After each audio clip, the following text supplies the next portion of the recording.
ایک آدمی فیصلہ کرتا ہے بند کمرے کے اندر اپنے تھوڑے سے لوگوں کے ساتھ کہ عمران خان بڑا خطرناک ہے تو اس کی گورنمنٹ گرا دو. چلے جی بڑا خطرناک ہے، گورنمنٹ گرا دی، لیکن اس ملک کے نامور ڈاکوؤں کو اور مجرموں کو اٹھا کے اوپر لا کے بٹھا دیتا ہے، جو 30 سال سے ثابت ایک دوسرے کو جو چور کہہ رہے تھے، جن کے اوپر باہر مضمون ہے ان کی چوری کے. زرداری کو نواز شریف نے 2 دفعہ جیل میں ڈالا کرپشن پہ.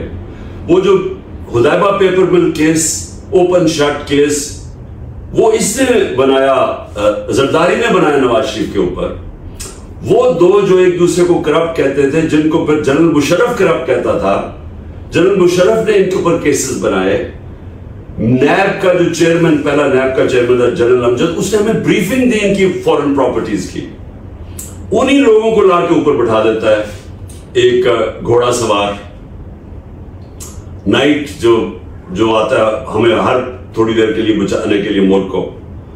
اور ان لوگوں جب اوپر بٹھا دیتا ہے، وہ پھر ایکسپیکٹ کرتا ہے کہ بھیڑ بکریوں کی طرح ساری قوم اب ان کو ایکسپٹ کرے.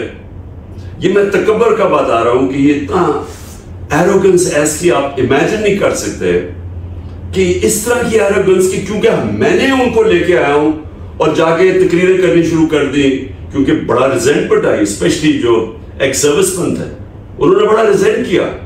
تو ان کو جا کے تقریریں کر رہے ہیں کہ وہ اصل میں کوئی ثابت نہیں ہوا نواز شریف کے اوپر اور زرداری کے اوپر، کہ جی وہ تو، یعنی اس نے پھر کیمپین کرنے کی کوشش کی لوگوں کو بتانے کے لیے کہ نہیں میں نے بڑا ٹھیک فیصلہ کیا. اب پرابلم کیا ہوا، ان کو ایکسپٹ کروانے کے لیے اب یہاں سے اصل ڈیمیج ہونا شروع ہوا. جب انہوں نے دیکھا کہ 9 اپریل کو پی ٹی آئی کی گورنمنٹ گرائی گئی، 10 اپریل کو سپونٹینیسلی ہزاروں لاکھوں لوگ نکلے سڑکوں کے اوپر سارے پاکستان میں. اگلے دن یہ کبھی ہوا نہیں پاکستان میں. میں یہ دوسری طرف جا رہا ہوں کہ why is it the best of times، کہ ایک دفعہ پہلی دفعہ اتنا بڑا ریاکشن آیا کہ پبلک نے شو کیا کہ ہم ان چوروں کو نہیں ایکسپٹ کر رہے ہیں.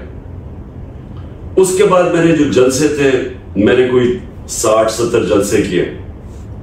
پاکستان کی تاریخ میں کبھی اتنے بڑے جلسے نہیں ہوئے. اس کے بعد اور بائی الیکشنز آئیں، اور یہ ہوا ہی نہیں ہے کہ اپوزیشن میں بیٹھ کے پوری اسٹیبلشمنٹ، پولیس، گورنمنٹ کی ساری مشینری، الیکشن کمیشن، سب 12 پارٹیز اکٹھی سب ان کی مدد کریں، اور 37 میں سے 30 بائی الیکشن ہم جیت گئے.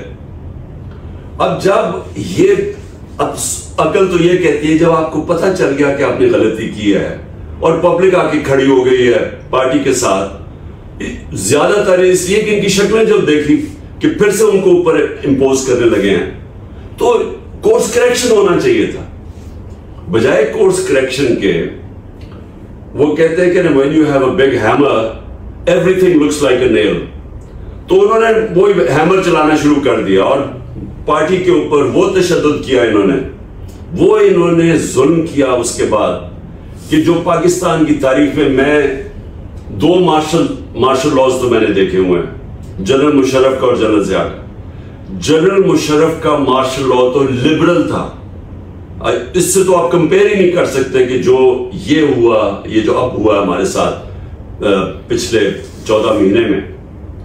جنرل مشرف کا، کیونکہ میں اپوزیشن میں تھا، وہ تو لبرل تھا، تو اس پہ تو ہمیں کھلی اجازت تھی، ہم ٹی وی پہ جاتے تھے، پارلیمنٹ میں بولتے تھے. کبھی کوئی کالی ویگو کا ڈالا رات کے 3 بجے آ کے آپ کے گھر کے اندر نہیں گھستا تھا اور آپ کو اٹھا کے مارتا نہیں تھا. اور ان کو جو خاص ایک یہ ہیوملیٹ کرنے کے لیے لوگوں کو ننگا کرتے تھے، ننگا کر کے ان کو ہیوملیٹ کرتے تھے، مارتے تھے، ٹارچر کرتے تھے. یہ شروع ہو گیا جنرل باجوہ کے دور میں، یہ بتانے کے لیے کہ نہیں ایکسپٹ کرو ان لوگوں کو. جس طرح پھر سے میں کہتا ہوں کہ ہم انسان ہی نہیں، ہم بھیڑ بکریاں ہیں، تو ان کو مارتے جاؤ گے تو یہ اس طرف چل پڑیں گے.